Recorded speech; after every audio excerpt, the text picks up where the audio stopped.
Bit of a different video today. Let's go down the well here. At the end of the video, just let you know, I'm going to show you my Nissen hut. I've not shown you all that yet, but anyway, I'll show you that in a bit. Let's go down here. Got my new camera, Insta360. I hope you find it a bit better. So, obviously this is my bunker in there. You've all seen that. If you haven't, I'll show you in a minute. But let's just go down here, because as the thumbnail, I'm not going to say it's, I don't want to be cool clickbait. This is what I'm working on. Okay, we'll just go down, right down the well. Normally, this is flooded. This time last year, we were pumping out every day. As you can see, we've only got about 4 foot of water, something like that. Which is good, but if it rains, we could go up 5 foot a day if it rains a lot. So we need to be ready for the rain. So I've got this sump pump here, which is the same as what I bought for the bunker. So if I run a pipe off here, going up to where that bracing is, on the side there, if I drill a hole through the wall, so as you can see, it's a fair way down. So we're gonna dig a trench here, about 5 foot down, put that pipe in, send it across, out over there. So let's go into the bunker now, and I'll show you what I've been doing. Now obviously I promised you a tunnel cart video on building the new tunnel cart. I've had setback after setback, and I don't want to show you a half-finished project that doesn't work. It will work, and I know I've got the remote control idea working now. For those that are used to the channel, this is a bit more of a relaxed video. If I had a second channel, this would be a video for it, but the main channel's not big enough to have a second one yet, so you'll have to put up with it in here. But let's show you now how I've been half getting on with my tunnel cart. So the tunnel cart, I was trying to upgrade actual hoverboard using different speed controllers and with these relays acting as brakes. Anyway, we tried that, it sort of worked. Got hoverboards apart everywhere here. I have managed to rewire one to work completely different, which was great until it set on fire. But anyway, that's another video. The other thing is I got man flu, which really slowed the process down, but all's good now. We can get on some work. New tunnel cart is coming, but let's have a look at the toilet now. So I've now got a second-hand toilet. Straight out of someone's house. I know second-hand toilets, but if it's free and it's the thing I want, you know, we'll go with that. I can clean it up, it's all right. It's missing the top, but I'll make a new top, that's fine. This is mocked up in place. But the main thing here I want to show you is the Saniflow at the back.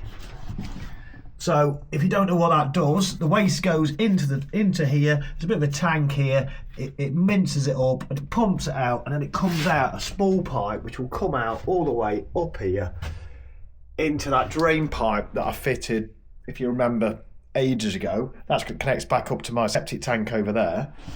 So false ceiling going in here, false ceiling here. So this Saniflow system, as far as I know, Saniflow are the first people really to do these pumped toilets. And the beauty of them is, it's not just for bunkers to go uphill, it's for any room in your house. If you want to put a toilet in there and you can't run the big 4-inch waste pipe, you can just run the small, I think it's 20 something mil pipe you can run. I'm going to run a 30, but the pipe that comes off it, look, is only this size. Compare that to that, look. So you can pretty well put a toilet anywhere if you use one of these Saniflow systems. That's the product I always wanted, and I'm really, really happy that Saniflow got in touch with me and actually wanted to help me out on this project. So big thank you to Saniflow, and if you have a look in the description, I'll put a link to how you can buy one of these units if you're doing a similar job. That's it. Sat on my toilet in my bunker. How cool's this? So we built this wall right the way up now, all the way up to here. So obviously when it's finished, it'll be bordered with a roof at that angle. That's why the brick's finished like that. Then I can make my secret broom cupboard that slides down. I need the roof to be the same angle as the stairs to work on that. And this is where we're up to on the brickwork. You see, like, to match the existing house, we have to put pillars on the side. And we're up to here. So all that's left to do, as you can see by the house down the other end, we've got to get up to about this height, right? So 5 more layers, which we'll do this week. So by the time this video goes out, the brickwork should be done apart from this end gable. So scaffolding costs money. I thought, you know what, let's just get some pallets, stack them up and use them. What do you think to my idea? Actually works really well. I'm not sure why you don't see more on building sites, really. What do you think? Obviously, we're going to have the log burner in this corner that's going to move out the way, and the hatch that comes up. Can't do any of that yet because we need to finish everything, finish the floor before I can continue with that project. So the original tent's had a couple of mods to cover this brickwork properly. It's a bit crude, but it's survived 2 storms so far, so I think it's doing all right, don't you? I've had to get rid of the braces that come across here so we can work. So there isn't really that much holding it now, but for a temporary job, I think it's doing all right, really. See, it just covers everything. I've just spent the last month sorting these bricks out, clearing all the edges up, and then stacking them up. And I even have to measure the lengths to get the lengths right for the right areas, because they're all varying length. Things were going so well. Right, so what was I doing? If you have a look here, the sump pump, I was trying to fit the fitting on the end of it, right? So I'm filming this, taking my time so you can see. I got this here, the fitting, and it's a bit dark, but you can just about see it, can't you? I got a little adapter and went to screw it on, it fell down the well basically. So then, I've used this bit of brake pipe and I've been trying to fish. You can see it going down there, can't you? And the fitting has now gone the back side of that step. So how do I get that? Obviously the water's here by my feet. This light's amazing, isn't it? And my Makita light, Heath's, I've just borrowed it off him. Please don't drop that down as well, else I will be in trouble. So I've been trying to fish it out, I can't fish it out. So then I think, right, let's 3D print one. If anyone's interested, on SolidWorks you just draw it your boss and then put your thread on, simple as this, up to the top. On here, just click on Hole Wizard Thread. Makes a horrible noise, don't know about that. Select your thread size, how far in you want it, extrude the thing, and obviously select your corner you want it putting on, and after a little bit, put your thread on, press your button, you've got your thread. As you can see, it's pretty good thread really, on par with what we got here. They fit together perfect. That's printed on the Bamboo Lab A1 printer with the 4-wheel rollers, drive, whatever, so you can put 4 different colours on at the same time, and it's printed in ABS. With this light on, you can just see at the bottom, the bricks are slightly out of line. I don't know if you can see that or not. They're overhanging over there at the very bottom. The well was deeper, and I filled in the bottom because the bottom was like a foot and a bit across, and I thought this is just going to collapse. So yeah, it's quite ropey down there compared to what it is at the top, but see that brick's hanging right out. Maybe we need to dig out there and make something, eh? Or shall I turn this into, what shall I turn this into here? A bit of a swimming pool? Put some heat into this water maybe, we could go in there. Or maybe you fancy swimming in there with Mr. Frog here. Let's get it fitted. So I've got my fitting. That thread's there all right.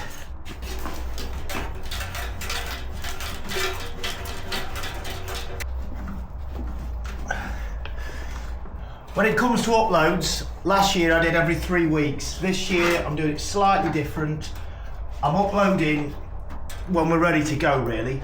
And a minimum of one a month, but hopefully we'll get 2 a month, quite a few months running.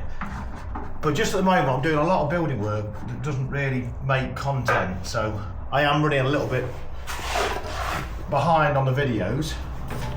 But things will only get better. Right, you put that in there. What else needs to go on here? That goes up there. Put that collet thing there. Pull this down.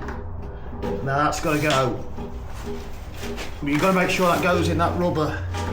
Like that. That sinks down. Leave that to bite there. Screw that on.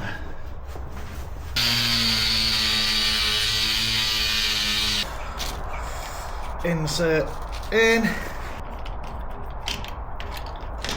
Put that collet on there.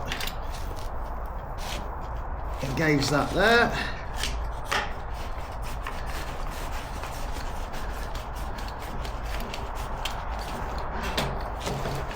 Obviously it should be going out right down there and going out, and we're digging a trench across, but at least for now we're ready for a flood, aren't we? So we're not going to be trying to do this wading in water. So you all keep asking me what I actually do for work, right? A few of you know, a few of you don't know. So here is a car I've built up, right? A lot of you probably know which car it is. This was built for Guy Martin on the TV programme, and at the end of the programme it was built. But obviously a lot of people say, oh, they build Land Rovers. This isn't just I bought a Land Rover back together as a rebuild. This is, I've made a tubular frame. You know what I mean? I've made the panelling inside. I've put different pedals arrangements in it. The dashboard's back in, but everything's completely different. The doors are custom aluminium doors. Look, nothing like. They've got hinges. No hinges on the outside. The hinges are on the inside. Look. The whole body line's been lowered 65mm. And then this section of the body is lower as well. This is just thin aluminium. I've made all this, folded all that. Obviously the doors are made. The windscreen's got no vents at the bottom, look. That's all made out of aluminium. Front wings, the wheel arch has been raised slightly. The bonnet is the only standard panel on the car. The aim of the build was to build a standard class car that could compete in grassroots motorsport, which was Comp Safari. And this is what we built, right? On the programme, it didn't really feature much of the build, which is one of the reasons I have started this YouTube channel, because I just feel that people probably want to see more, less of the nonsense you don't want to see, and more of the actual build. You see this panel here, look, so they're all bends here, so there's bend every 4 or 5mm on that panel, look, to make all that bit. So all this hardtop here, all the roof's been made, but that's just one piece of alley folded round. This here, all that, every part of it. You can see where the body's lowered. It's an extra step here compared to normal. Also got the logo in the door, look. Some of the nice features at the end of the car which no one's ever noticed. Etched Guy's logo into the air intake there. I also etched it onto the mud flaps, look, using the Swift Cut engraver. There's some bit of damage here when we crashed into the ditch. Under the bonnet, look, the engine's moved back, lowered down. The remote shocks here. I've boiled it up a few times, I must admit. I need to work on the cooling system. It's running about 250 horsepower with this TD5 inside turbo and everything. Ali Sport made all this nice air filter and all that lot on the radiator. But I need to bring that fan further back and put a cowl in there, because if you do donuts for too long, it does get a bit warm. On the front axle, if you look under here, I've got these spacers, look, prototype spacers. So I've actually spaced the swivels out, so rather than put wheel space at the end and ruin all your steering, this is actually spaced on the correct side, and I've used a Disco 2 shaft on one side and a P38 Range Rover shaft the other side. So it's got Land Rover shafts, but just not the correct ones to get the drive to work properly. Put a link to the programme in the description, so if you all want to have a watch of the programme, make your own minds up what's happening. Taught me a lot, and it's probably the main reason we've got a YouTube channel here. So if you do like the channel, it's a good thing, isn't it? Obviously, once I'd done this, I then went on to building the half-size Land Rovers I've done for my lad, which I've now made 30 of them. But I feel like I've done enough of them now, so I need to do another project. I've got a really cool project lined up for May, for my lad's birthday, so that'll be the video out in June. I'll do the build from start to finish, and I think you will all appreciate that, because if it works to plan, if it don't work, I'll put the video on anyway. It doesn't matter, does it? Let's go to the Nissen up, and then I'll show you around there, and I'll get on with some work again. So if you wonder why I've got the car and it's not Guy's car, that was the deal I did with the TV company. I'd build it, but it was always going to be my car, so that's why I've ended up with it, really. We did the race, then I took it home, that was it. So this is my Nissen hut here. This is original, obviously 80 plus years old. I haven't ever really done anything here with it, but this is the condition it's in. It does need severe repair. So I've got a question for you all. What should I do with it? It's a bit in the way where it is, but I haven't got the heart, obviously, to take it down. It's such a cool piece of history. See all the nice curved metal that supports it all.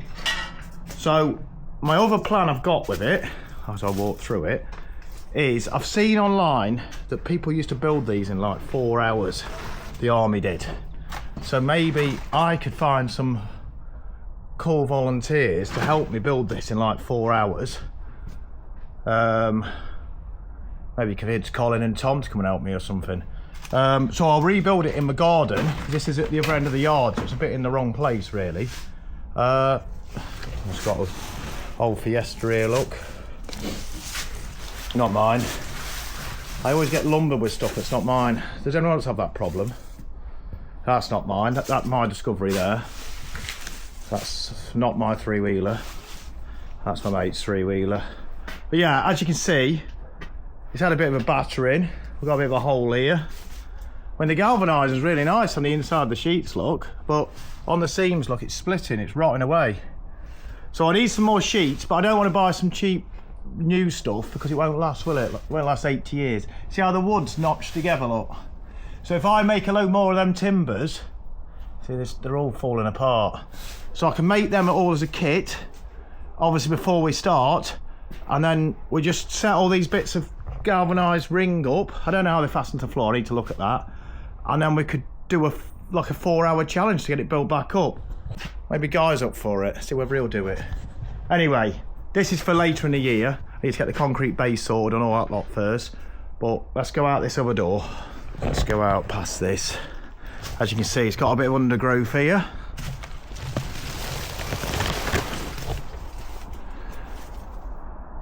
That's it, my Nissen hut.